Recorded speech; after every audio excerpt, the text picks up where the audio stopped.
Aujourd'hui, je suis vraiment contente de vous retrouver pour cette nouvelle vidéo. Aujourd'hui, à travers des cours mais aussi des séances avec mes chevaux, on va parler de la notion importante d'adaptabilité.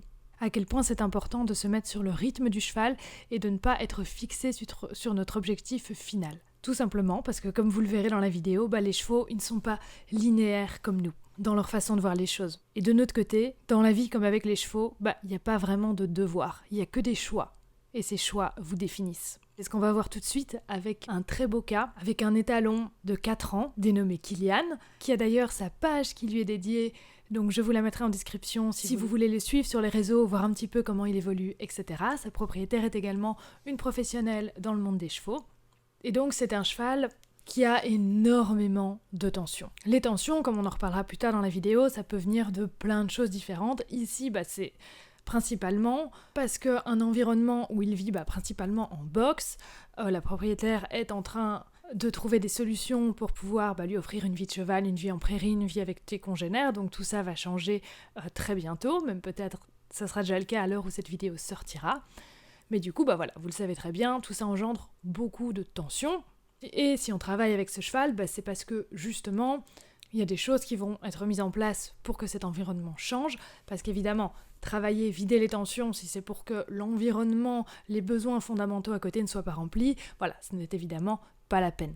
Donc beaucoup de tensions aussi parce que la personne qui s'en occupe et qui est devenue sa propriétaire partage son quotidien depuis seulement quelques mois, donc avant, pendant toutes les années de sa vie, on sent qu'il a eu beaucoup d'interactions plutôt négatives, on lui a beaucoup dit non. Et donc ici, notre job, ça va être quoi ? D'agir sur vider les tensions, vider le vase, comme je vous dis toujours, mais aussi de réassocier les interactions avec l'humain avec du positif, avec du oui.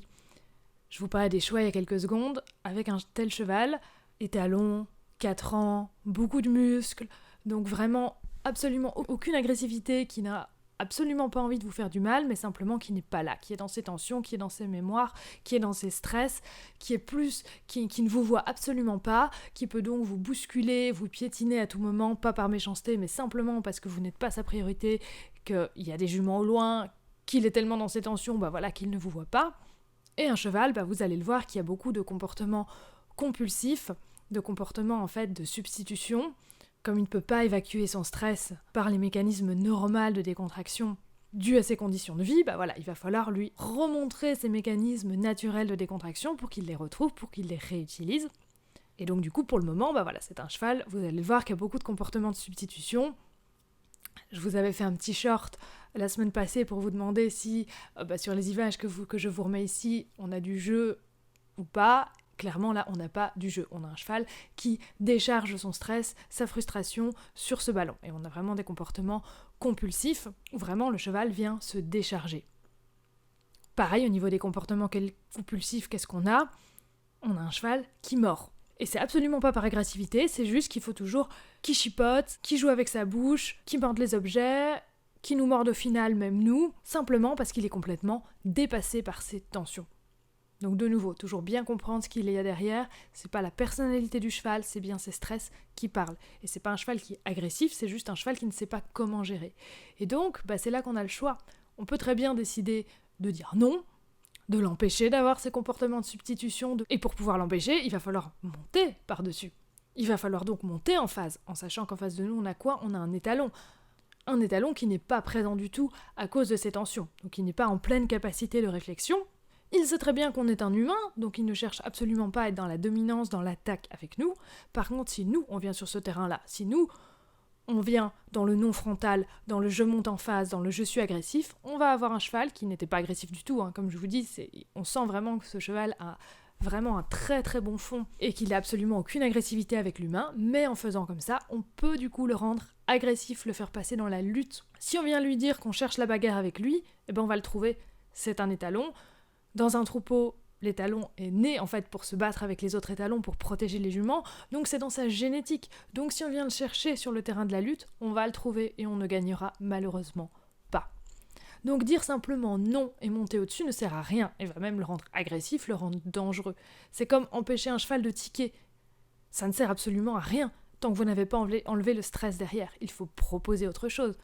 Et pas juste laisser le stress là et l'empêcher de l'évacuer par tous les mécanismes qu'il a mis en place. Il faut bien comprendre que tous ces stress, toutes ces morsures, tout ce cheval qui bouscule, ce cheval qui ne vous voit pas, qui n'est pas présent, c'est bien parce qu'il y a du stress derrière.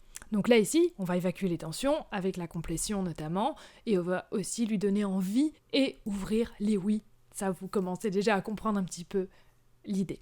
Donc ce bel étalon Kilian, comment on commence ? On commence en liberté dans la piste intérieure. La piste n'est pas très grande, donc pour la complétion, c'est moins efficace que quand on travaille vraiment dans un environnement naturel, dans un pré.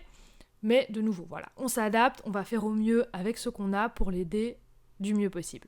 Donc là, pour cette partie vraiment sur la complétion, où je vais donc, comme vous le savez très bien, lui permettre d'évacuer les tensions en déclenchant des petits moments de trot, de galop, et lui expliquer par là même, vous l'avez déjà vu dans beaucoup de vidéos, que en cas de tension, on ne vient pas les évacuer sur l'humain à côté de l'humain, mais on vient l'évacuer à distance. Ici, la séance que vous allez voir, il s'agit déjà de la deuxième séance. La première séance n'a pas été filmée, mais la première séance, on avait un cheval qui venait clairement essayer de décharger ses tensions sur moi, sur l'humain, et qui avait tendance à venir de manière très brusque vers l'humain, voire de manière parfois un petit peu dangereuse. Et on voit que déjà dans cette deuxième séance, on a un cheval qui est déjà beaucoup plus poli. Si vous aviez vu la première séance, vous pourriez vraiment constater la différence, mais voilà, je vous le dis ici, on a déjà un cheval qui est beaucoup plus poli, et qui surtout a déjà intégré le fait que les tensions, on va les évacuer à distance. Donc je recommence la séance de la même manière, en lui proposant d'aller évacuer ses tensions, d'aller déclencher un petit peu de trot, un petit peu de galop. Ça sert à rien de courir 1 heure, mais juste de faire des petits départs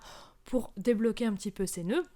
Et puis vous allez voir, un petit peu plus loin dans la vidéo, que dès qu'il va y avoir tension en proximité, dès que ça va être trop dur pour lui, il va faire le choix de partir et pas de venir mordre ou de venir m'envahir pour évacuer ses tensions. Donc ça, c'est déjà très bien, on a déjà une stratégie qui est en train de se mettre en place. Ici, comme on a un cheval qui a tendance à venir un petit peu fort vers l'humain, de nouveau, l'humain, c'est pas forcément super positif pour lui, mais il n'en a pas peur. Donc, c'est pas du tout comme la petite jument qui était un petit peu sauvage, où on avait travaillé l'approche et le contact physique, où on était vraiment plus dans cette invitation. Là, évidemment, il y a aussi de l'invitation, mais vous allez voir qu'on va cadrer beaucoup plus l'approche pour que ça soit beaucoup plus poli. Donc c'est-à-dire que c'est moi vraiment qui vais venir vers lui, c'est moi qui vais vraiment déclencher ce moment où on se retrouve. Après, une fois que je déclenche ça, lui peut faire aussi quelques pas vers moi, mais c'est vraiment moi qui commence à aller au-delà de lui. Et ça, on va en reparler également un petit peu plus loin avec Abantos. Donc du coup, j'attends d'avoir une posture d'évaluation. Posture d'évaluation, c'est quoi ? Ça veut dire que le cheval était en stress, en tension avant, au trot, au galop. Et quand on a une posture d'évaluation, c'est que le cheval ouvre la porte, est prêt à repasser, soit de continuer dans le stress, soit à repasser vers la détente. Donc c'est le bon moment, justement, où cette porte est légèrement entrouverte pour dire « ouais, on va repasser dans la détente ». Et donc c'est à ce moment-là où je vais m'approcher de lui. Toujours évidemment en respectant sa limite. Comme je vous ai dit, ça n'a rien à voir avec la petite jument un petit peu sauvage, où là, il y avait vraiment un stress au niveau de sa limite, où on ne pouvait pas l'approcher, où il fallait vraiment négocier cette approche. Lui, il n'y a pas vraiment ce stress-là. Il n'est pas vraiment au stress au niveau de la proximité, à partir du moment où on ne lui demande rien. Parce que ça, c'est ce que la propriétaire me disait aussi, c'est quand elle a commencé à lui demander un petit peu plus de choses, là, il a commencé à monter en tension, à devenir vraiment ingérable. Mais ça, c'est normal. Il est devenu ingérable, parce que c'était la goutte d'eau qui faisait vraiment déborder le vase. Il a déjà plein de tensions, plein de problèmes de son côté à gérer. Et donc, si là-dessus, on vient demander des choses, chaque petite demande, chaque petite pression est vécue comme une énorme pression pour lui. Et donc, il faut vider ce vase, avoir cette décontraction, le regard, avant de pouvoir apprendre des choses. Pour le moment, il n'est pas capable d'apprendre. Donc, on va le rendre capable d'apprendre. Et vous allez voir, une séance pour avoir un petit peu cela, pour commencer à ouvrir un petit peu le cerveau du cheval au niveau des capacités d'apprendre. Et après, une fois que ça c'est fait, on peut aller dans les apprentissages et c'est beaucoup plus facile. Mais vouloir mettre les apprentissages tant que le cheval n'est pas prêt à apprendre, tant qu'on n'a pas évacué les tensions, ça ne sert à rien. Voilà, une petite parenthèse ici. Donc voilà, on a cette posture d'évaluation. Le cheval en trouve la porte pour peut-être passer en détente. C'est là qu'on va lui dire oui, on va passer en détente. Et on va donc proposer au cheval de venir se retrouver. J'initie donc la marche vers lui, toujours en respectant sa limite Évidemment, je ne m'approche pas d'un coup comme ça, mais ici voilà, comme je vous disais, c'est pas du tout comme avec la petite jument, on n'a pas du tout de problème au niveau de la proximité. Souvent d'ailleurs, quand j'enclenche la marche en avant, il enclenche aussi vers moi et on se retrouve. Et il enclenche évidemment parce que moi aussi je l'invite avec ma main tendue, avec le contact olfactif. Et donc ça c'est vraiment cette première étape d'avoir ce contact olfactif, à savoir qu'à la première séance, on ne l'avait pas. Donc là c'est déjà super. On voit qu'il y a sûrement des petites tensions qui ont déjà été évacuées parce qu'on a ce contact olfactif. Ce qui va être important aussi ici, c'est que c'est moi qui vais quitter, c'est moi qui vais finir l'interaction avant que lui en ait marre, avant que lui la quitte. Je vous l'ai dit, je lui ai offert cette solution que quand il y a trop de tensions, il va les évacuer plus loin, il a toujours le choix de quitter, mais un maximum, j'essaye moi aussi de le quitter avant que ce soit lui qui me quitte. Pour vraiment lui montrer que je respecte sa limite, que je respecte quand ça devient trop pour lui, et donc voilà. Vaut mieux quitter un peu plus tôt qu'un peu trop tard. Donc au début, je vais juste faire ça, proposer le contact olfactif et partir. Et je suis déjà très contente d'avoir ça. Comme je vous disais à la première séance, pas de contact olfactif et plutôt des morsures quand on était en proximité. Petit à petit aussi, je vais proposer avec le ballon un petit jeu, mais que je vais cadrer. Donc oui, on va jouer avec un ballon parce que ça, il adore, mais on va cadrer. Ça va pas être mordre dedans, ça va être juste le pousser. Et donc, voilà, toujours quand je sens la tension monter près de moi, par moments je dois lui remontrer le chemin en lui disant non, va plus loin, évacuer, mais souvent, voilà, il prend de lui-même l'idée que, ok, j'en ai assez, je peux m'en aller, et moi, comme je vous dis, j'essaye un maximum toujours de quitter avant que lui ne quitte.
Et vous voyez que voilà, j'ai juste ma longe avec moi pour pouvoir des fois renforcer un petit peu le mouvement de mon bras pour lui dire tu t'en vas, mais j'essaie vraiment que mes gestes soient le plus minimes possible. C'est vraiment juste une information que je lui donne. J'avais pu voir que ce soit avec lui ou avec d'autres chevaux dans mes cours, que des fois quand on fait ce genre de choses pour dire au cheval de s'en aller, on a tendance à le faire avec un stick et en faire un petit peu trop, et du coup on a un cheval qui s'en va en se saisissant. Et donc là du coup on passe dans la fuite et on n'est plus du tout dans l'aide et dans l'explication d'un mouvement, on est vraiment dans faire fuir le cheval. Et donc c'est là que la nuance est vraiment très importante.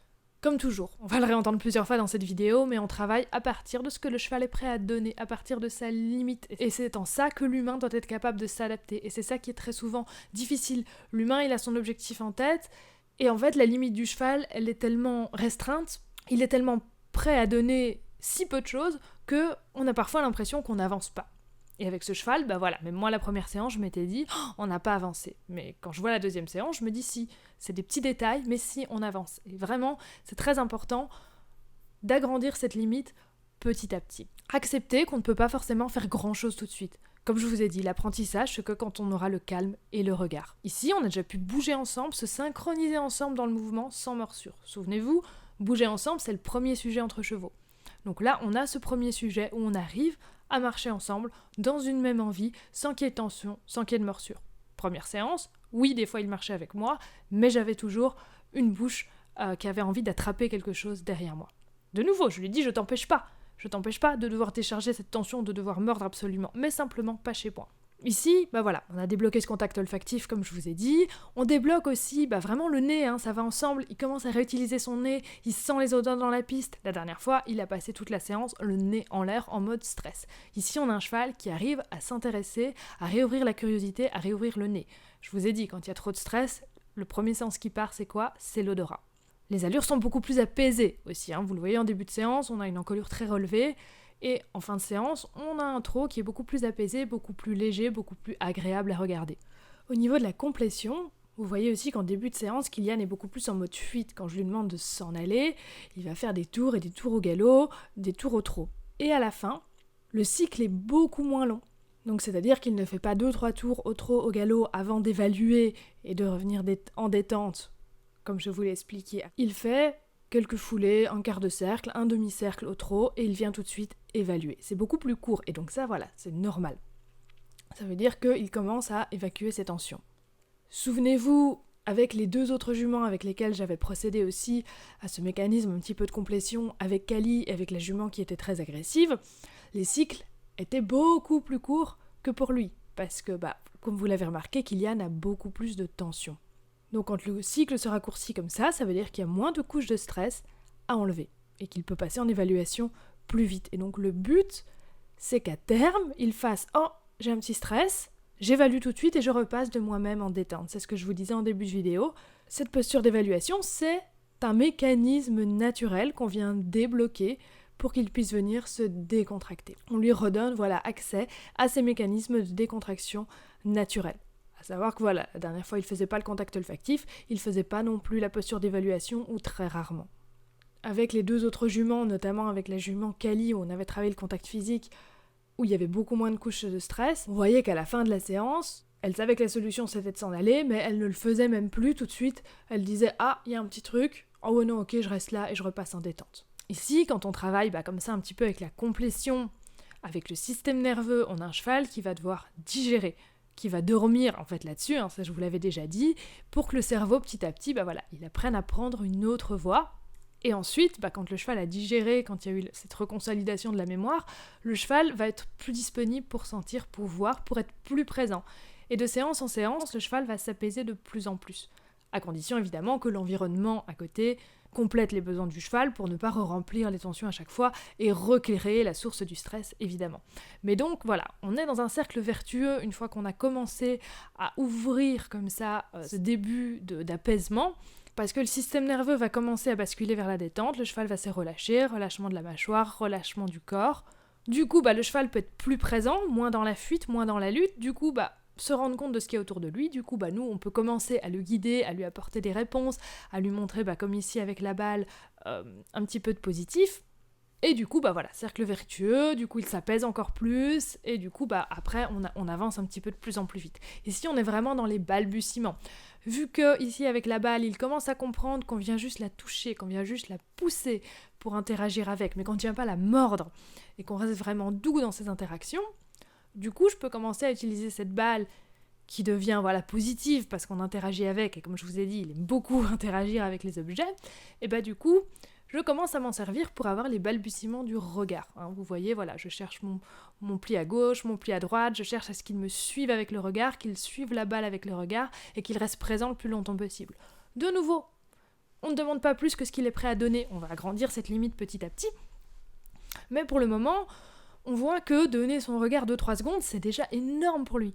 Donc si on arrive à faire 3 secondes et demie, c'est magique. Il faut pas chercher à en faire plus. Et c'est vrai que ça peut paraître décevant quand on est là, parce qu'on se dit, en fait, c'est nul, j'ai le regard 2 secondes, on a l'impression que ça n'avancera jamais. Si, ça avancera. Mais simplement, il faut laisser le temps au système nerveux de digérer tout ça, pour pouvoir à chaque fois agrandir cela un petit peu plus. Donc on est vraiment dans cette idée d'avant de demander des choses, il faut le préparer, le rendre disponible et présent. Ça passe par le système nerveux. Pour qu'on puisse avoir un cheval sans tension, sans morsure, sans oreille en arrière, sans réaction à la pression. Et après, commencer doucement à ouvrir le regard et puis après passer aux apprentissages. Là, clairement, dans l'état où il est, on n'est clairement pas pour envisager un débourrage. Mais on verra dans quelques mois où on en sera et vous aurez évidemment des nouvelles sur la chaîne. Quand on évacue comme ça les tensions et qu'évidemment, l'environnement suit derrière, le cheval va aussi mieux dormir. Donc s'il dort mieux, il peut mieux évaluer les choses autour de lui et appréhender le monde et voir ces choses différemment.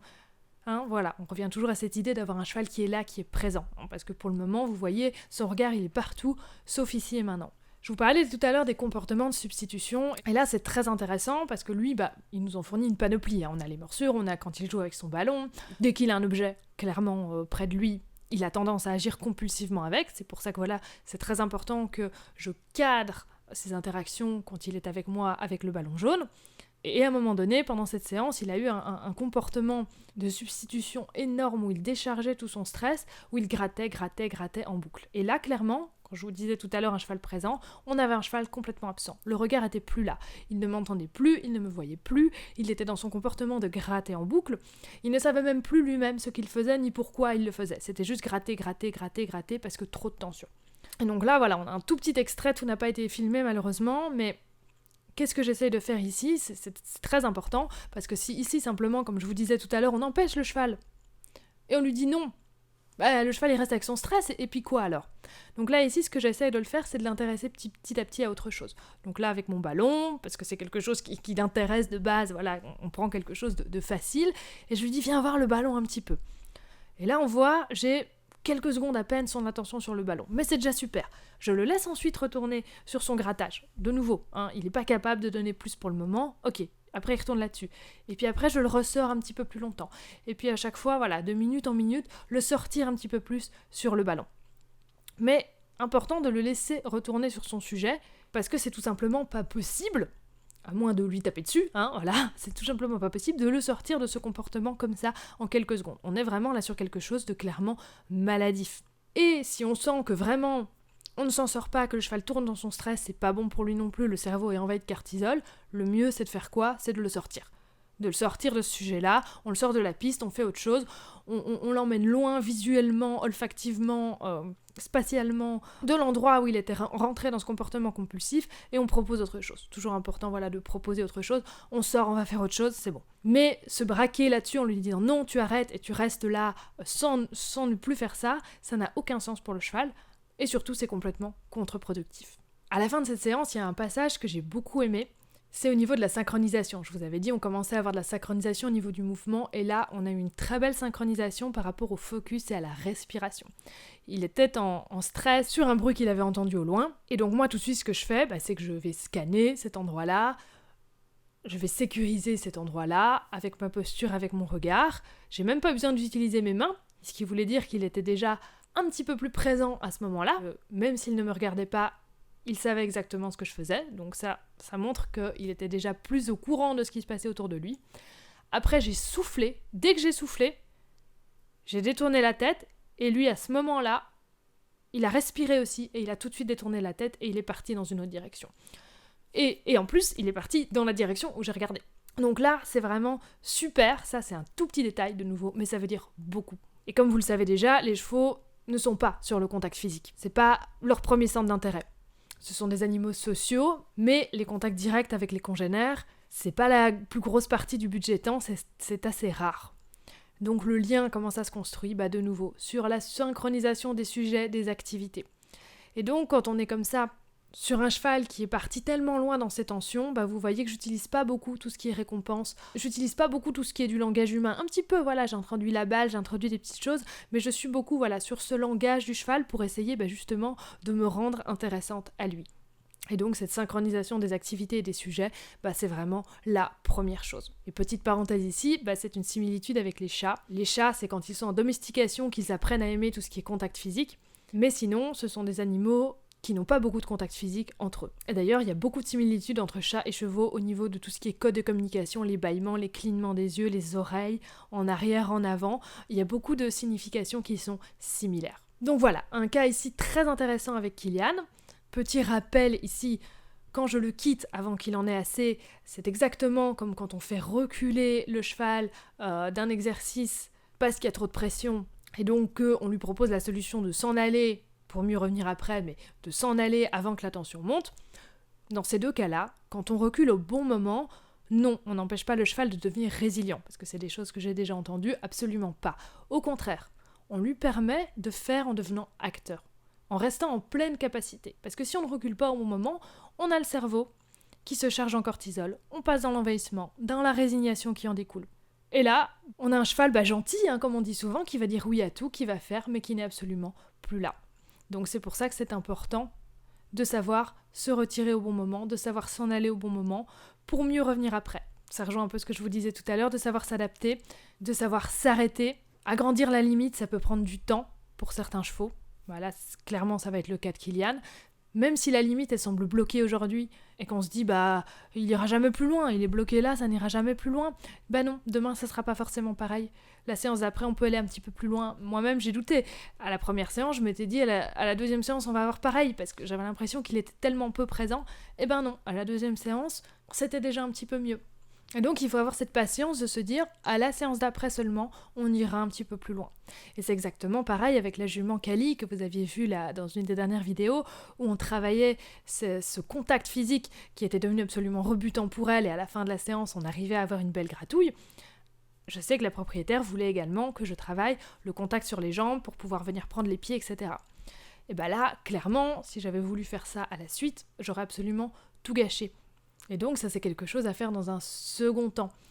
Et quand on travaille comme ça le contact physique, et qu'on veut aller sur les jambes, parce que c'est un endroit qui est un petit peu souvent plus compliqué, parce que les chevaux entre eux, clairement, ils ne se touchent pas les jambes. Ils vont se toucher au niveau du garrot, ils vont se toucher au niveau de postérieur, un petit peu au niveau de l'encolure, voilà.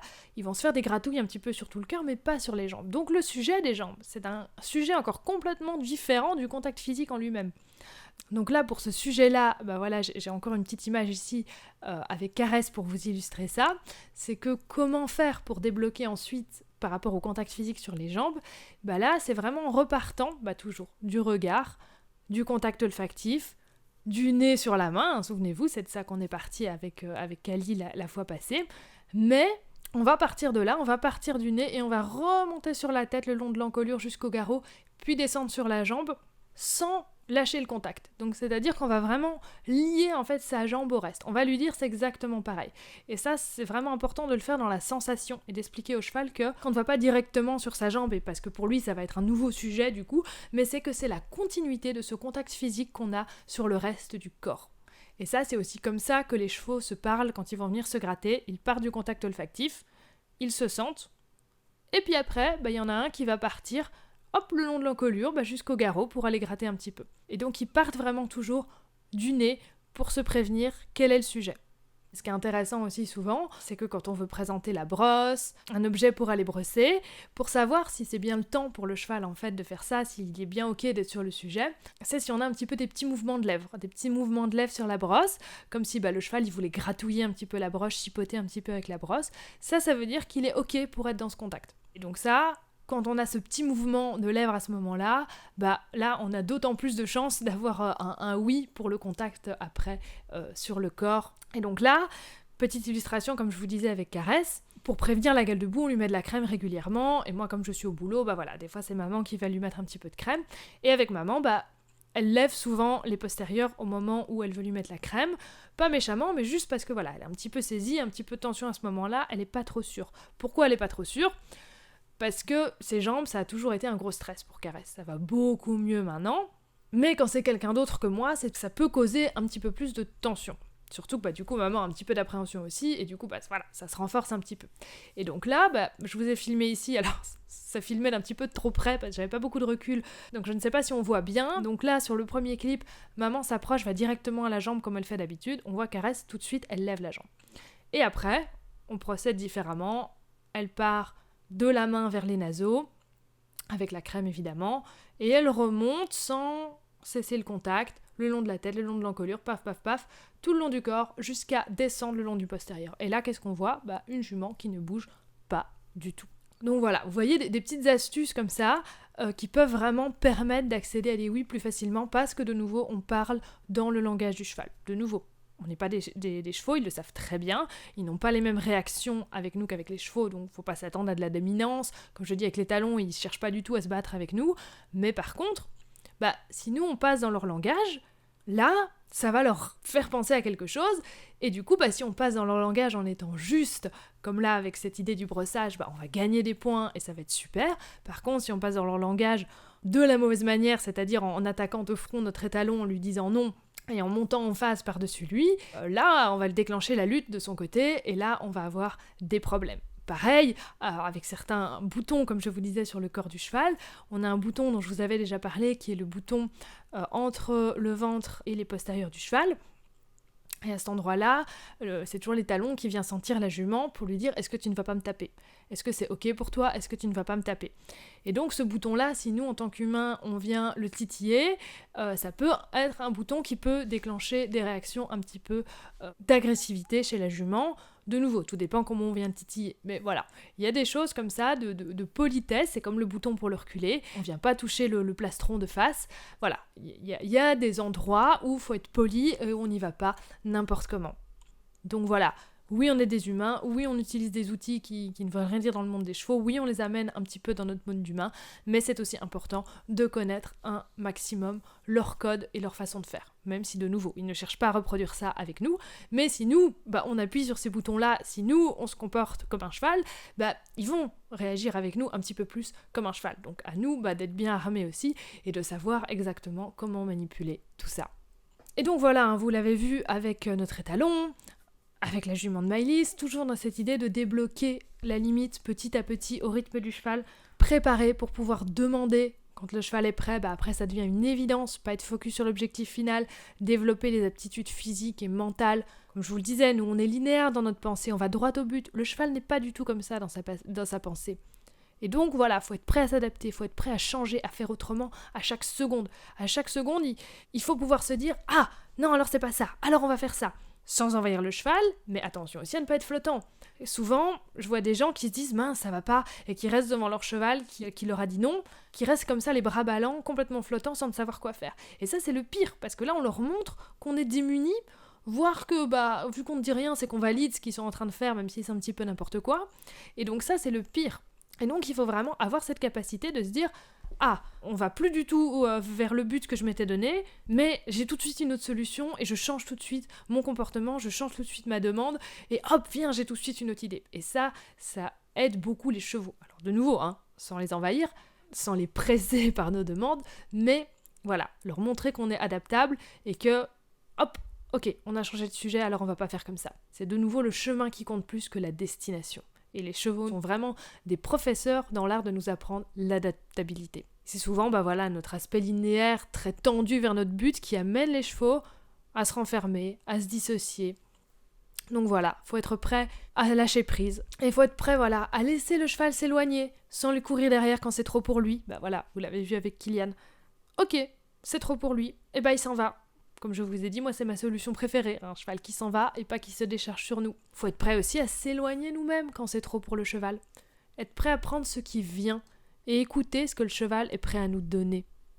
Parfois, ça peut même nous amener plus loin que ce qu'on pense, parce que si on est dans cette écoute, le cheval propose et au final, des fois, on se retrouve à faire des choses qu'on n'avait pas du tout prévues à la base. C'est important de s'intéresser au sujet du cheval, au monde du cheval. De nouveau, la solution, elle est où ? Elle est dans la tête du cheval, pas dans la nôtre. Dans la façon dont il voit le monde et le ressent, et pas dans la façon dont vous voyez le monde et vous le ressentez. Chacun a sa version de la réalité, chacun a sa façon de percevoir les odeurs, les bruits, les couleurs. Et donc tout ça, ça change du coup la perception des choses, la façon de les penser, la façon de réfléchir. La solution n'est pas dans notre façon de voir les choses, mais dans la façon de voir les choses du cheval. Et donc c'est pour ça que c'est important de comprendre. Alors comprendre n'est pas un comportement, n'est pas le valider, mais il faut pouvoir le comprendre, l'écouter, savoir quelle émotion il y a derrière pour pouvoir venir gérer cette émotion. Ce qui est intéressant chez l'humain pour un cheval peut être complètement différent pour un autre cheval. Il faut savoir rester humble et simplement venir planter des petites graines dans le monde du cheval pour qu'il pense à venir s'ouvrir vers nous. Comme cela ici avec la balle avec Kilian. Ok, c'est une petite graine, c'est là quelque part. Comme quand on s'est synchronisé et que je lui ai permis de se relâcher parce que j'ai scanné l'environnement et qu'on a respiré en même temps et qu'on s'est détourné en même temps. C'est une petite graine. Ça paraît pas beaucoup, mais c'est une petite graine. Et voilà, voir vraiment à travers les yeux du cheval, c'est vraiment à la base de tout. Savoir du coup être capable de se rendre compte du coup de ce que dit vraiment le cheval. Un cheval qui par exemple est dans un petit paddock de 10 mètres carrés, qui au bout de 5 minutes il va à la porte. C'est pas qu'il aime son box, c'est pas qu'il veut rentrer au box, c'est simplement qu'il a rien à faire dans le paddock, il a pas de copains, il a pas de nourriture, il y a rien à voir. Il y a aucune stimulation. Vous ne lui apportez peut-être aucune stimulation non plus. Donc du coup, il se met à la porte, il veut sortir, parce qu'il veut autre chose. Pas forcément le box, mais là en tout cas il est pas bien. Et donc, pour faire le lien tout de suite avec les images qu'on va voir ensuite, on parle de nouveau d'agrandir cette limite mentale, physique petit à petit, de partir de ce que le cheval est capable de nous donner. Je vous remonte tout de suite quelques images avec Caresse, pour ceux qui ont suivi, vous savez qu'on a fait un stage avec Magali Delgado, et que au niveau physique, on a pu changer beaucoup de choses pour Caresse, lui apporter beaucoup plus de confort dans la manière de faire nos séances montées. Et donc, c'est exactement pareil. Là, j'ai refait une petite séance sur cette idée-là, avec les mêmes exercices que ce qu'on a travaillé avec Magali. Si vous regardez les précédentes vidéos, vous allez voir à quel point c'est beaucoup mieux. Les épaules en dedans sont beaucoup mieux, les plis sont beaucoup mieux, le reculé, on n'en parle même pas, elle est vraiment d'un bloc. Avant, avec Magali, elle reculait un petit peu les antérieurs d'un côté, les postérieurs de l'autre. Là, on a vraiment un cheval qui glisse sur le sol, c'est absolument miraculeux. Et j'ai tellement mis de positif par rapport à ça qu'elle commence même à me reproposer le reculé d'elle-même, donc ça c'est vraiment super, alors qu'avant, c'était vraiment une cause de discorde. Rien que le fait de penser reculer, elle me pétait un câble. Et là, maintenant, elle est devenue beaucoup plus résiliente. Ça revient à ce que je vous dis aussi tout à l'heure. Respecter la limite, c'est pas empêcher le cheval d'être résilient et le protéger de tout, c'est simplement lui permettre d'aller à son rythme, lui permettre d'être acteur de son changement. C'est pas nous qui devons être acteurs du changement, c'est le cheval qui doit être acteur de son changement. Et voilà, pareil de nouveau ici, avec le reculé pour Caresse, on est parti ce qu'elle était capable de donner, un demi-pas, et aujourd'hui, elle en fait tout plein des pas.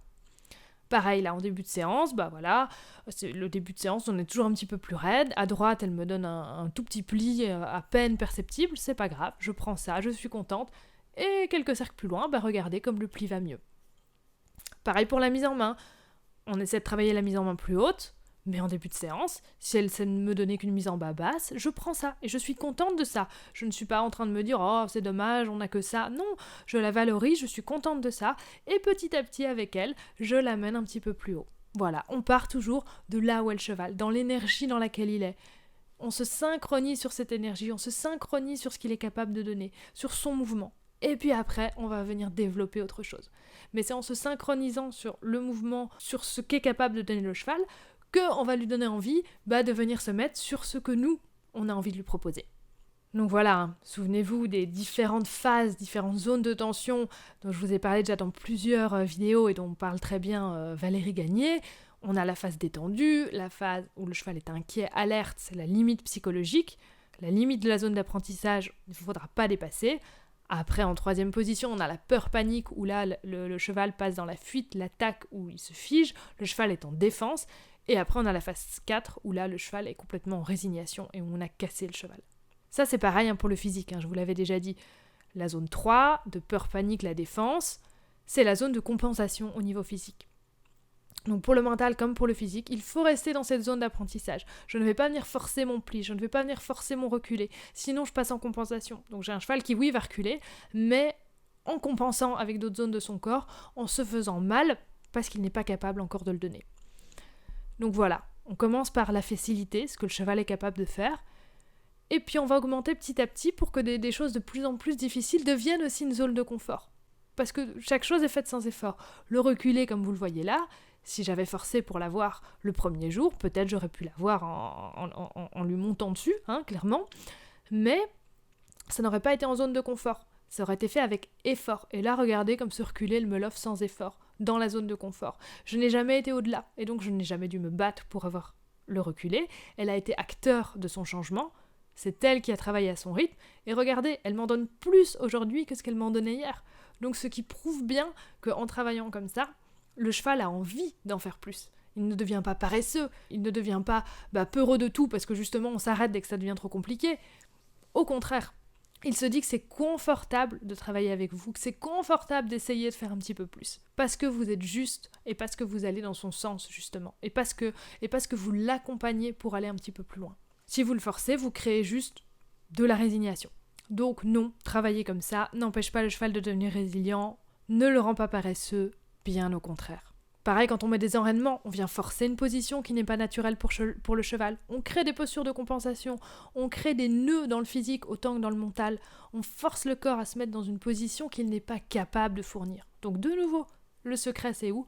Préparer. Préparer le corps pour que ça devienne naturel, que le cheval puisse le faire sans effort. Donc voilà, toujours cette même idée, relâchement du corps, relâchement du système nerveux pour pouvoir avancer. On continue nos petites séances commentées où on va parler d'abantos et on est toujours sur ce même sujet parce qu'on va parler justement des rappels. On l'a vu tout à l'heure avec Kylian qu'on le faisait d'une manière très précise à partir de la posture d'évaluation pour qu'on ait un cheval qui reste un petit peu poli et que ce soit un minimum géré et que ce ne soit pas fait n'importe comment. Là, on avait un abantos qui est un petit peu tendu. Et donc, vous allez voir que là, pareil, je fais mes rappels d'une manière un petit peu différente. Je vous avais parlé de la main devant le regard qui coupe la connexion. Donc là, je vous l'illustre ici. On voit comme ça agit vraiment comme un blocage.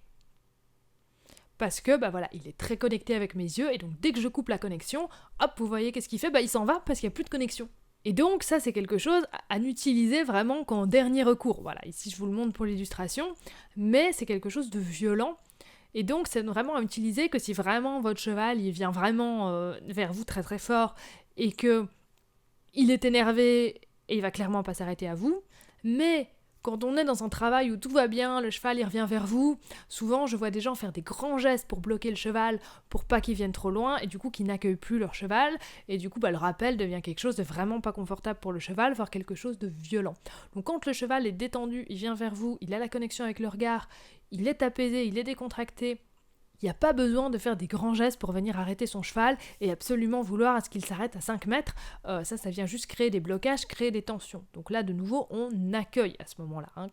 Et vous voyez que même s'il y a besoin d'un blocage, on n'a pas besoin de beaucoup d'outils. Avec Avanto, j'ai juste la main. Avec Kylian tout à l'heure, j'avais ma longe, mais je suis pas avec le stick, je suis pas avec les chambrières. Voilà, j'essaye vraiment d'être toujours avec le moins de gestes possible. À la fin, avec Kylian, même ma main suffisait. Quand un cheval vient face à vous, on passe toujours par le regard pour arrêter le cheval. C'est important d'avoir le regard, et ensuite, si besoin, on vient le bloquer, comme je vous ai dit. Les chevaux, c'est comme ça qu'ils font. Quand ils se bloquent entre eux, ils se regardent, échangent de regard, et puis après, on va voir les oreilles. Les oreilles, c'est un nom quand même assez agressif. Les oreilles en arrière, c'est un bon nom.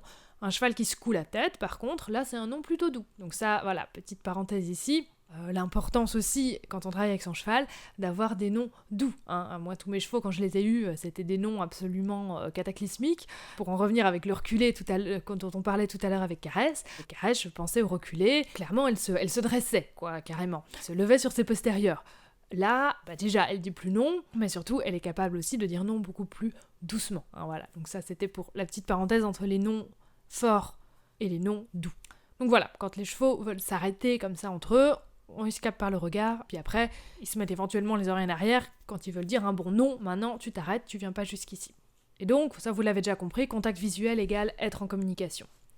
Entre chevaux, on dit toujours que c'est le plus haut dans la hiérarchie qui vient vers l'autre, mais ça c'est entre chevaux, de nouveau. Nous ne sommes pas des chevaux, Rappelez-vous ce que je vous ai dit tout à l'heure. Les chevaux ne cherchent pas à reproduire ça, c'est pas parce que vous venez vers lui que vous êtes forcément au-dessus de lui dans la hiérarchie. En plus, il n'y a pas de hiérarchie entre humain et cheval, donc bref. Par contre, c'est pas pour autant qu'on fait le rappel n'importe comment quand il y a du stress. Ici avec Avanto, j'avais des tensions, donc je passe un petit peu par le même genre de rappel que ce qu'on a fait avec Kylian. Quand tension, le rappel se fait dans un ordre précis. Ici, on n'est pas dans le cadre d'un rappel, comme je vous disais tout à l'heure, où on joue un petit peu, on aime beaucoup faire ça avec Avantos, les rappels au trot, etc. Ici, mon rappel devient une façon de le rassurer. Il y avait beaucoup de vent dans cette séance. Quand il y a des conditions un petit peu tempétueuses comme ça, il est toujours un petit peu plus tendu. Et donc, ma façon de le rappeler devient une façon de le rassurer. Parce que j'utilise justement cette recherche de la posture d'évaluation. Posture d'évaluation, si vous avez bien écouté en début de vidéo, ça veut dire porte ouverte pour la décontraction. Et donc, c'est à ce moment-là que je vais venir lui offrir la décontraction. Et donc voilà, dans ces moments de tension un petit peu comme ça, j'aime beaucoup me remettre dans la langue du cheval. Quand il y a une évaluation, j'ouvre la porte vers lui, j'initie un mouvement vers lui, je vais vers lui, comme avec Kylian, c'est moi qui vais vers lui. Et puis lui, il finit aussi le mouvement vers moi parce qu'il y a cette invitation ensuite. Je vais vers lui, j'invite, je dis ok, je suis ok que tu reviennes. Et c'est moi qui commence à initier ce mouvement pour apporter le calme. Quand le cheval évalue comme ça à distance du troupeau, à distance d'un autre cheval, c'est souvent pour demander est-ce que je peux revenir ou pas. Et donc ça, c'est une façon très polie de le demander à laquelle il faut évidemment répondre. Et c'est ça qui amène beaucoup de calme. Important, petite notion à ne pas confondre ici, quand on a donc le cheval qui est un petit peu stressé et puis d'un coup qu'il évalue en nous regardant, là, je place ce que je vous ai expliqué là, je viens vers lui, j'invite. Mais si par contre, on a un cheval qui est complètement calme et qui tout à coup, quand vous approchez de lui, il l'évalue, là, c'est complètement différent. La posture d'évaluation, c'est quoi ? C'est un cheval qui peut passer soit au stress, soit à la détente. Donc souvent, quand le cheval était en stress avant, quand il évalue, après, il est prêt à passer en détente. Si par contre, avant cette posture, le cheval était dans le calme, ça veut dire qu'au moment où il évalue, le cheval est prêt à passer dans le stress à ce moment-là. Et donc, c'est à nous d'avoir le bon mouvement. Ça, vous avez souvent, quand vous promenez votre cheval en extérieur, il est calme, tout va bien, pouf, d'un coup il évalue, les oreilles se redressent, l'encolure passe au-dessus du garrot, les yeux sont exorbités, le cheval est en évaluation, voilà, il est prêt à passer dans le stress. Donc là, c'est pareil. Si quand vous venez vers lui, tout à coup, le cheval évalue alors qu'il était calme avant, ça veut dire que c'est le moment de reculer, de s'arrêter ou de reculer pour vous montrer que vous n'êtes pas en danger. Ça veut dire que le cheval, il a un stress par rapport à vous, par rapport à votre approche. Et donc voilà, c'est à vous de vous reculer. Le laisser évaluer, réfléchir, se rassurer, laisser regarder. Et quand ça retombe un petit peu, on peut réavancer. Mais pas avancer tant qu'on a de la tension, ça vous le savez déjà. Et de nouveau, c'est pas parce qu'on laisse évaluer que le cheval va partir en panique. Important de le laisser réfléchir, mais de vous aussi poser la bonne action et de vous reculer à ce moment-là. Donc voilà, deux notions très différentes si vous me suivez bien. Le cheval est en stress, il s'arrête, il évalue de loin, là on peut s'approcher, l'inviter pour accompagner vers la détente. Si par contre le cheval était plutôt calme, plutôt normal, vous approchez de lui pour venir le voir et paf, tout à coup il évalue, là, c'est vous le problème, c'est vous le stress, c'est vous qui l'inquiétez, donc vous devez vous reculer. Pas confondre non plus l'évaluation avec un simple stress léger, une simple attention légère. On en avait déjà parlé dans une précédente vidéo. Je vous avais montré des photos avec caresse sur une simple attention, un simple stress léger, un cheval qui regarde au loin. On a une encolure un petit peu moins relevée, des oreilles qui peuvent être un petit peu plus mobiles, on peut avoir un nez un petit peu pincé. Mais on a une posture beaucoup moins marquée que la posture d'évaluation. Et donc ça, c'est important aussi à faire la différence. Ça veut dire que le cheval, il peut entrer en vigilance, il regarde, c'est pas encore dramatique, mais voilà, c'est le début de quelque chose. Et donc avec un cheval, on a des difficultés d'approche qui va se mettre à évaluer dès qu'on va l'approcher. De nouveau, il faut savoir se contenter de peu, pas être fixé sur notre objectif final. Si le premier jour, le confort pour le cheval, c'est quand on est à 10 mètres, le confort, c'est à 10 mètres. On commence de loin, le contact visuel, l'approche avec le souffle. Et c'est souvent bien de savoir s'arrêter tôt, parce qu'on laisse le cheval sur une curiosité. Parce que si vous partez avant que le cheval en ait marre, avant qu'il cesse de s'intéresser à vous, là vous le laissez sur une curiosité. Et donc quand vous partez, il en a envie un petit peu plus. Et donc la prochaine fois, il a retenu que vous avez accepté sa limite, et puis qu'en plus il était quand même curieux, il se demandait un petit peu ce que vous faisiez là, et que ça l'intéressait quand même un petit peu. Il savait pas ce que vous alliez faire.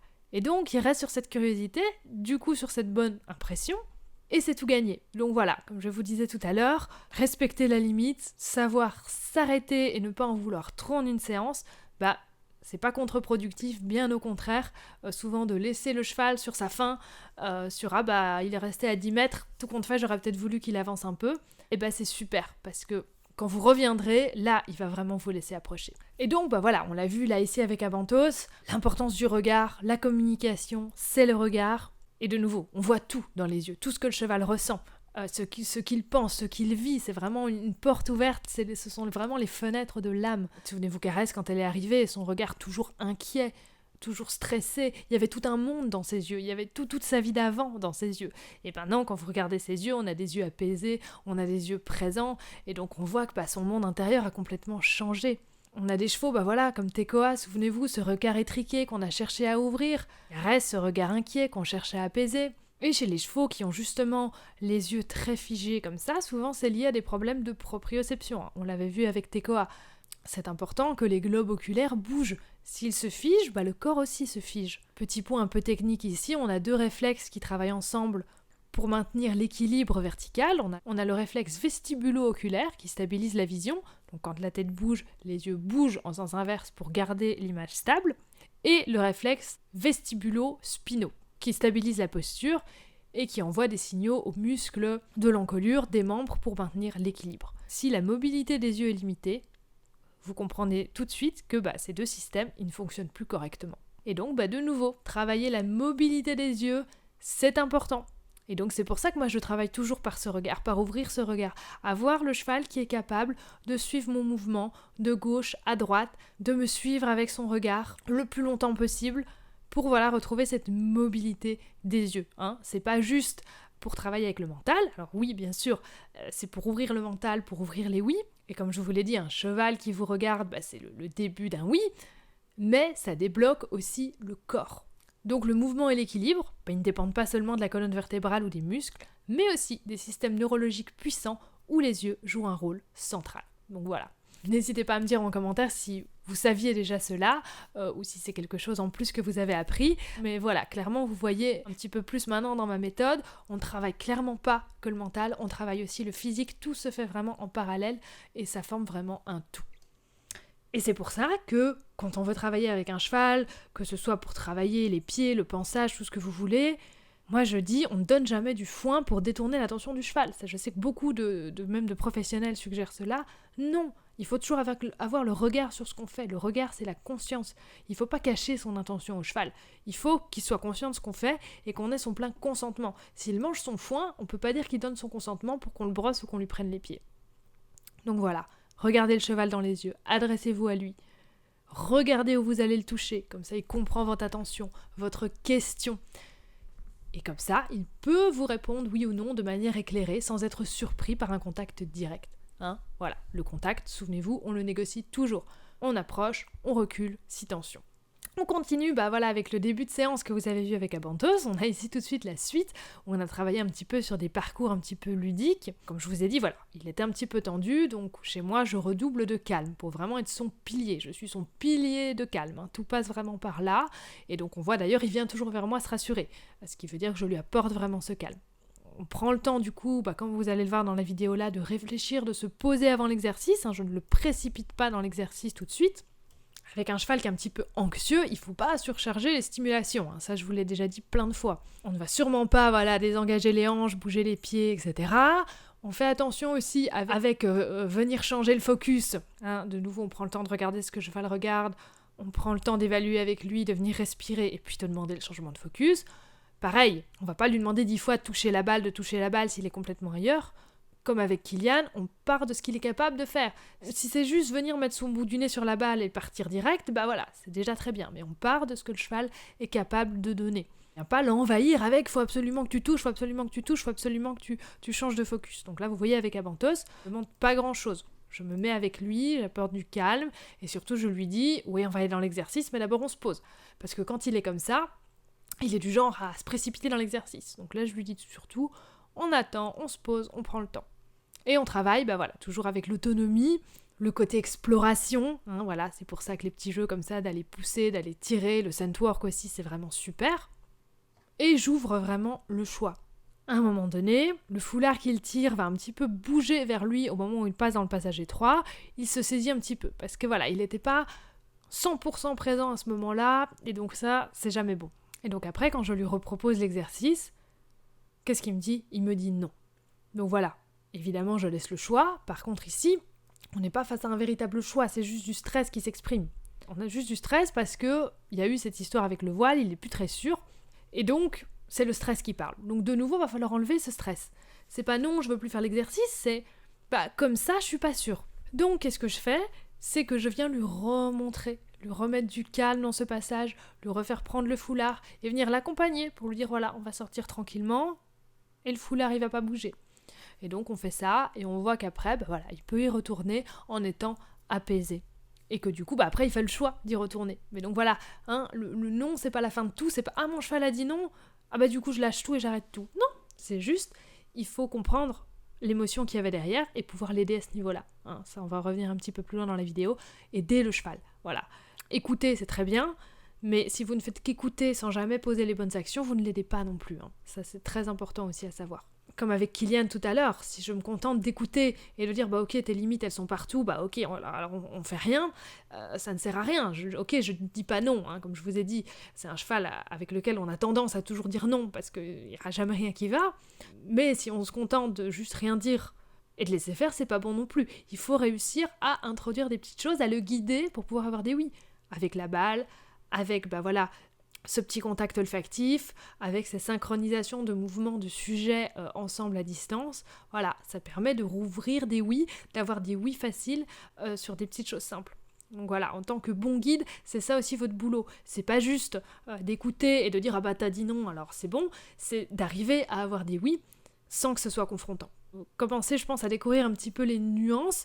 De vidéo en vidéo, j'essaie de complexifier un petit peu les choses. Maintenant que voilà, les bases, je pense, ont été bien posées, j'essaie de vous apporter un petit peu plus de nuances pour que vous compreniez vraiment le fond des choses. Et donc, une fois qu'on a fait ça, Bantos était un petit peu plus apaisé et on a pu venir sur un exercice plus compliqué, un exercice où il doit réfléchir. Avant de vous le montrer, je vous explique comment je l'ai introduit. Une semaine avant, on avait travaillé sur l'apprentissage du pousser versus tirer. C'est deux codes qu'il connaît très bien, venir pousser une balle, venir tirer un foulard, mais c'est vrai que je les ai jamais fait vraiment en présence, où je devais lui faire choisir ou l'un ou l'autre. Donc là, on est vraiment sur le focus, juste sur les deux mots que j'utilise. Donc là, on va avoir une balle à pousser et à côté, un foulard à tirer.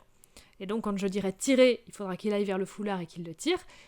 Et quand je dirais pousser, il faudra qu'il aille vers la balle et qu'il la pousse. Donc là, on a deux objets différents, associés à deux mots différents, mais aussi associés à deux actions différentes. Donc c'est très complexe, hein. Pour notre cerveau d'humain, c'est très simple. Pour un cheval, c'est beaucoup d'infos. Deux actions différentes, deux objets différents. Et donc, même si c'est deux choses qu'il connaît séparément, mises ensemble quand il doit choisir, souvent, il choisit un petit peu aussi en fonction du contexte. Là, il faut vraiment qu'il se concentre sur ce que je lui dis. Avantage. Oui, ça c'est un cheval intelligent, ça. Ça c'est un cheval. Tire. Oui, ça c'est un cheval très intelligent. Et Avantage, pousse. Oui, pousse, pas tirer, pousse. Non, c'était un j'ai dit tirer, pardon. Pousse. Oui. Tire. Oui, tire. Oui. Bravo, super. Pitou. Avantage, maman elle doit froid. Allez viens. On tire. Oui, super. Ça c'est très bien. Viens, on pousse. Ouais, on pousse. Super. Oui. Bravo, pousse encore bien. On le pousse. Pousse. Super. Ça c'est bien. Pour faciliter l'apprentissage de ça, c'est très important de mettre deux choses en présence que le cheval aime à peu près de la même façon. À Bantos, tirer ou pousser, il adore les deux. Par contre, si j'avais fait l'erreur il y a 2 ans de ça, je crois, dans une vidéo où j'avais voulu faire monter sur la palette ou pousser le ballon, ça avait marché un petit peu, mais ça avait été un petit peu compliqué. Pourquoi ? Parce que pousser le ballon, c'était beaucoup plus fun que monter sur la palette. Et donc, faut vraiment pas que le cheval soit plus tenté par un que l'autre. Parce que même s'il va comprendre, il va se dire « Ouais, mais peut-être c'est ça, mais je suis pas sûre et puis je préfère l'autre. » Donc après, quand l'apprentissage est bien fait, on peut tout à fait mélanger avec d'autres choses, mais quand on est dans l'apprentissage comme ça, de nouveau, facilitez-vous la vie. Hein, ça, je le dis souvent à mes élèves, non, c'est pas être paresseux que de profiter de quelque chose que le cheval aime bien, ou de profiter même, un exemple tout bête, déclencher le trot en allant vers un endroit que le cheval aime bien. Non, c'est pas tricher, c'est s'aider de quelque chose que le cheval fait facilement, pour pouvoir déclencher autre chose, et puis après on peut refaire ça ailleurs une fois que le cheval a compris le mécanisme. Donc voilà, facilitez-vous vraiment les apprentissages. Et donc là on voit vraiment, j'aime beaucoup parce qu'il réfléchit. Avant, dès qu'il y avait une nouveauté, il se posait pas sur la demande. Il disait je peux pas. Maintenant, de nouveau, il est devenu plus résilient, donc oui, il essaye, même si des fois il n'est pas sûr. Il dit j'essaye de réfléchir, de me poser sur ta demande et d'essayer de proposer quelque chose sans passer dans l'attention. Et c'est même très drôle parce que sur les 2 derniers passages, en fait, il lit mon attention. Il est tellement sur moi que, en fait, je visualise évidemment ce que je veux demander avant de le demander. J'essaye vraiment de ne pas faire de gestes, de ne pas regarder un objet plus que l'autre. En plus, ils sont l'un à côté de l'autre, donc je regarde les deux de la même manière, mais moi, dans ma tête, je visualise ce que je veux. Et donc, ça doit quand même transparaître quelque part sur mon corps parce que c'est fou, j'ai pas encore dit le mot que déjà il se lance. Donc, c'est vraiment assez dingue à voir ça. On tire. Super. Ça c'est très bien mon doux. Ça c'est très bien. Hein, voilà. Et on Et Abantos, bah voilà, lui, il est vraiment là-dessus, c'est qu'il regarde vraiment que moi. C'est même des fois trop. Des fois même, il est tellement sur moi que j'ai du mal à lui faire regarder un cône ou quelque chose que je lui montre, il me regarde moi. Donc ça, c'est très Abantos, alors que Caresse, pas du tout. Caresse, elle a beaucoup plus de capacité d'abstraction, de se projeter, de regarder ce que je lui montre, de me regarder moi, de regarder le sujet que je lui pointe. Voilà, elle est beaucoup plus fine dans tout ça. Abantos, voilà, il est très, très, très sur moi. Et ce qui est très drôle aussi avec lui, bah, comme je vous dis, maintenant ça va beaucoup mieux, mais avant, quand je commençais à lui expliquer un exercice, clairement, il y a quelques années, j'aurais pas pu faire ça, hein, parce que j'aurais mis le foulard, le ballon, il se serait jeté sur les deux, j'aurais rien pu expliquer. Il y a quelques années, quand j'essayais d'expliquer un exercice, c'était alors Abantos, tu vas faire, et puis lui il me répondait en face, oui, je sais, il proposait plein de trucs, il faisait plein de trucs, et puis tout à coup il se figeait, il me disait, j'ai pas compris, t'as mal expliqué, je suis stressée, et je m'en vais. Et donc ça ressemblait un petit peu à ça nos premières séances au début. C'était un cheval qui écoutait pas les explications et puis qu'après qui se plaignait en quelque sorte que je lui avais mal expliqué. C'est parce que c'était un cheval qui avait été très conditionné à bouger. Quand il y avait un stress, on le faisait bouger pour faire soi-disant revenir le cerveau. Hein. Ça c'est la méthode très, très classique en horsemanship. Voilà, il avait l'habitude qu'on bouge tout le temps ses pieds, parce que comme il était beaucoup dans l'attention, voilà, on était toujours en train de lui bouger les pieds, de lui désengager les hanches, et du coup, il était resté très longtemps dans cette idée de faut que je bouge. Et donc voilà, maintenant il a appris que nous on se pose, on réfléchit, on écoute les explications jusqu'au bout, et après bizarrement tout est beaucoup plus facile. Et donc après, voilà, grâce à ça, qu'est-ce qu'on a fait ? On a pu aller un petit peu plus loin, à la fin de notre séance avec le petit parcours que vous avez vu tout à l'heure, on a pu venir différencier pousser et tirer sur l'exercice de la porte à pousser et du foulard à venir ouvrir avec un petit peu plus de distance. Donc ça c'est vraiment super d'avoir pu avoir cette concentration. Après cette séance où il y avait un petit peu quand même des points de stress, voilà, avec les rappels faits à partir de la posture d'évaluation où je lui ai apporté du calme, avec les moments où on est venu se poser, avec le moment où je suis venue lui réexpliquer ce qui coinçait, voilà, vous voyez qu'en fin de séance, on a un cheval qui est posé et qui est capable de réfléchir, donc qui veut dire que la séance l'a vraiment aidé. On tire, oui, on tire, parfait, super ça. Abantos, on pousse. C'est où pousser? On pousse? Oui. On pousse? Oui. Bravo. On tire, parfait. Ça, c'est bien réfléchi, super. Ça, c'est là qu'on pousse. Et voilà. Ça, c'est bien. Alors quand même. Avec Caresse, on continue tout de suite avec une très belle séance qu'elle nous a offerte, une très belle souplesse et un regard et un esprit qui se posent, une très belle concentration, une très belle réflexion de son côté, un très beau slalom en cercle. Pour une jument trotteur qui n'est pas des plus souples, c'est vraiment un très bel exercice, de nouveau réalisé dans le confort, sans tension, un cheval qui dit un véritable oui. Et on voit encore ici l'importance du suivi de main. Je vous montre un petit peu comment j'ai introduit cet exercice, avec au début juste quelques mouvements entre les cônes. De nouveau, je ne pousse pas le cheval sur le cercle, je la tire à distance et je montre les points de passage avec mon regard, en target énergétique, souvenez-vous la vidéo avec Abantos où on avait parlé de ces targets énergétiques où je l'envoyais sur le cercle en projetant mon regard en avant et pas en le poussant avec mon regard derrière ou sur les postérieurs. Et je lui propose donc de suivre ma main à distance. Donc au début, on est plutôt en proximité, et puis après je m'éloigne de plus en plus, mais on garde cette même idée de suivi de main à distance, de suivi de regard à distance. Derrière, parfait, super ma caresse, viens, super, viens, parfait, Miché, super, derrière, parfait ma caresse, super, viens ma caresse, super, viens, derrière, super, encore marcher, super, voilà ma caresse, super, viens ma caresse, viens, super.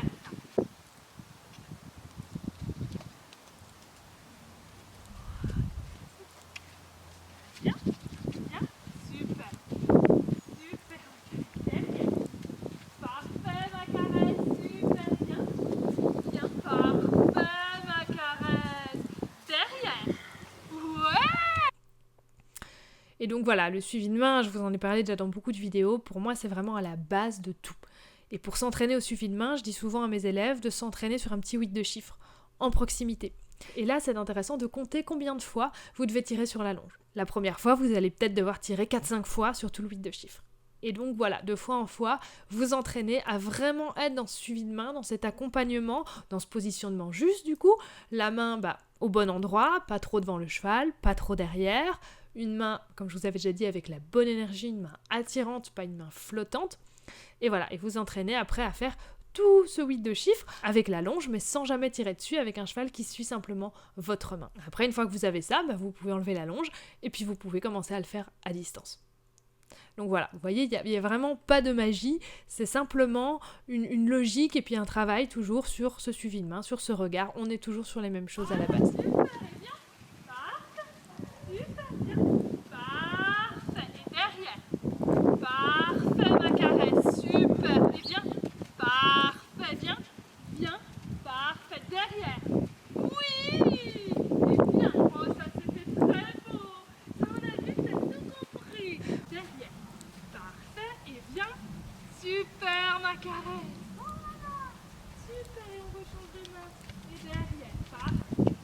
Non, tout coup, tout coup, tout. Super, et bien. Voilà. Alors, vous êtes un beau cheval, là. Super. Derrière. Derrière. Parfait. Derrière. Encore. Voilà. Et bien. Oui, bravo. Super. Et derrière. Parfait. Et bien. Super. Bien. Et non, je veux faire mon plan. C'est fini, je fais mon plan. C'est bien. Et ce suivi de main montre quelque chose de très important aussi. Oui, la bienveillance, mais c'est pas pour autant qu'on est flottant. Il ne faut pas douter, il faut toujours montrer la solution au cheval, c'est ce qui le rassure. Le cheval, comme je vous disais tout à l'heure, il a besoin de vous comme guide. Souvent, les chevaux commencent à se fâcher avec les propriétaires, soit parce qu'il y a des tensions, comme avec Kilian, des mémoires négatives, des problèmes dans l'environnement, des tensions accumulées, mais ça peut être aussi pour une toute autre raison, ces tensions, c'est simplement parce que le propriétaire n'est pas un bon guide.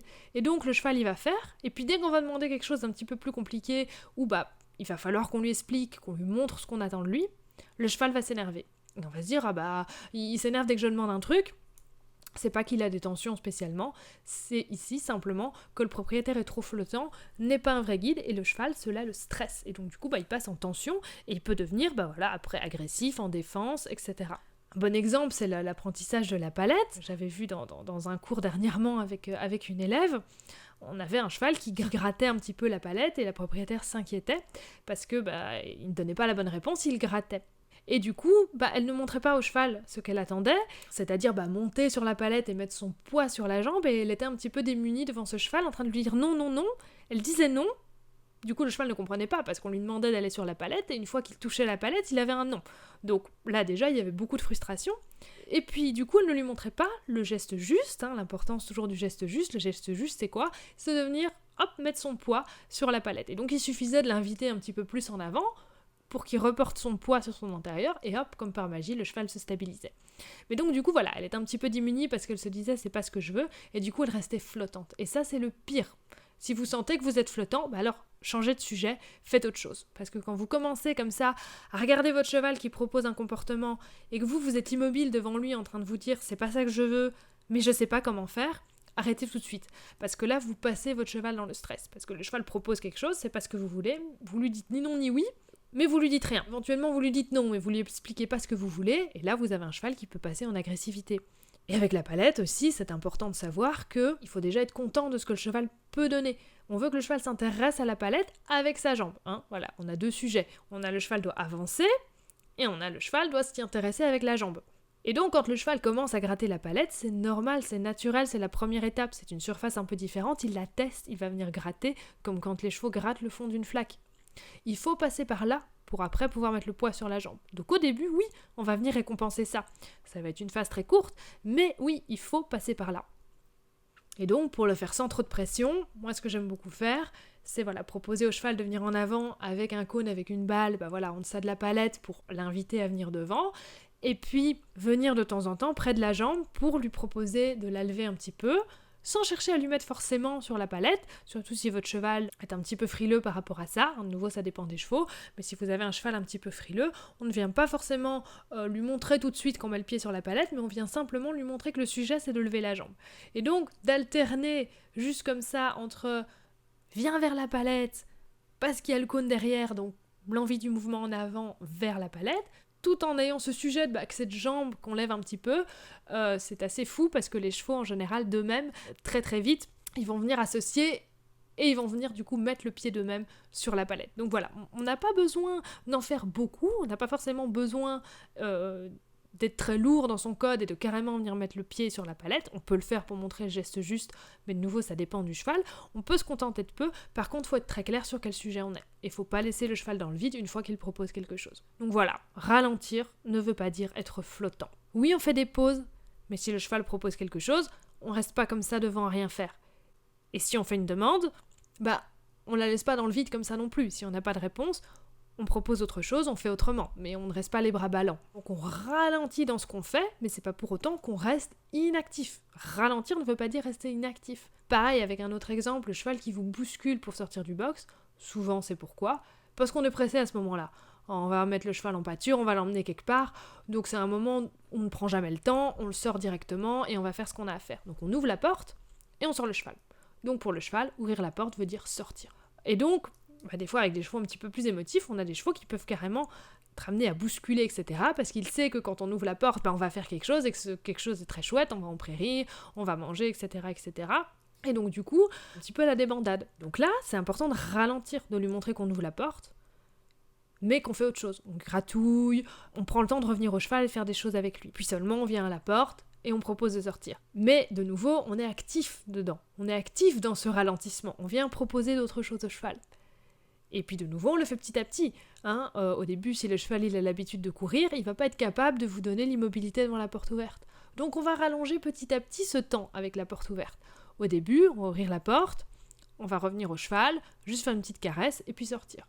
La fois d'après, on pourra faire une petite gratouille, un petit peu plus longtemps, et puis après, il faudra aller à la porte. Et la fois d'après, on pourra peut-être carrément demander une gratouille, et puis seulement sortir. Et puis la fois d'après, si ça tombe, vous pourrez rester 1 heure la porte ouverte, le cheval n'aura pas envie de sortir parce qu'il sait qu'on partage un moment. Et moi, c'est vrai qu'avec mes chevaux, c'est toujours quelque chose que j'ai eu à cœur. Quand je vais les chercher et qu'on sort par l'abri qui donne sur les prairies, quand j'ouvre la porte, je passe encore un petit moment à les gratouiller, à chipoter, et personne n'est jamais pressé, et personne ne sort jamais en courant, même si ils savent qu'ils auront à manger quand on va sortir. Donc voilà, porte ouverte n'est plus associée à forcément sortie. Porte ouverte, c'est juste porte ouverte. Mais ça veut pas forcément dire qu'on va sortir. Et ça, voilà, il faut le faire au rythme du cheval, mais en étant actif. C'est pas j'ouvre la porte et « Ah merde, qu'est-ce que je fais ? Oui, il faut que j'attende, mais je sais plus. » Donc voilà, de nouveau, préparez-vous pour que vous puissiez avoir les bonnes réactions pour votre cheval. Et quand on fait quelque chose, moi j'aime beaucoup aussi, dans cette sortie du box, je montre le sujet avec la main. Donc c'est-à-dire que quand on sort, je vais montrer la sortie avec la main pour dire maintenant on va aller là. Et donc du coup pour le cheval c'est très clair que tant que j'ai pas fait ce geste, le sujet il est entre nous, le sujet il est là dans l'abri, on se fait des câlins et tout va bien. Et une fois que je fais ce geste, c'est qu'on va là-bas. Et ça, ce geste, je vous ai déjà dit, les chevaux se pointent des choses entre eux, se montrent des choses avec le regard, se montrent des choses avec le nez, et donc quand ils vont aller quelque part, ils vont regarder cet endroit, ils vont pointer cet endroit avec le nez. Donc ça, de nouveau, c'est quelque chose qui leur parle. Donc quand vous sortez, n'hésitez pas à pointer pour dire maintenant on va là, et ça permet que le cheval sache exactement où on va. Donc voilà, on arrive à la fin de cette vidéo, j'espère que vous avez appris des choses avec nous.